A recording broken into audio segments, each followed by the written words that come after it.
Plane ශ්‍රී ලංකා සමගාමී ව්‍යාපෘතියක් ලෙස ක්‍රියාත්මක වෙන සිහින නවාතැන් පොළ වැඩසටහන යටතේ නවීකරණය කරන ලද පැරණි තල්පේ දුම්රිය ස්ථානය නිල වශයෙන් ජනතා අයිතියට පත් කිරීම අමාත්‍ය බිමල් රත්නායක මහතාගේ ප්‍රධානත්වයෙන් පැවැත්වුණා.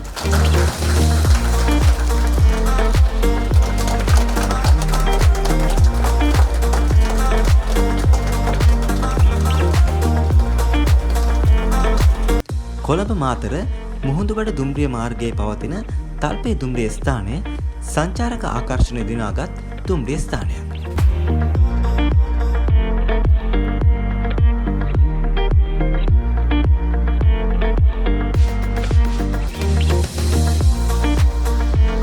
මගී ජනතාවගේ සුව පහසුව පිණිස මගී ගුවන් පාලම, වේදිකා, වහල, පෞරාණික බව සුරැකෙන විශේෂ නිර්මාණ සහිත බිත්ති, ජල විදුලි, ආරක්ෂිත කාමර පද්ධතිය ඇතුළු අංගයන් රැසක් එක් කරමින් රුපියල් ලක්ෂ 550ක මූල්‍ය පිරිවැයක් දරමින් තමයි තල්පේ දුම්රිය ස්ථානය නවීකරණය කරේ.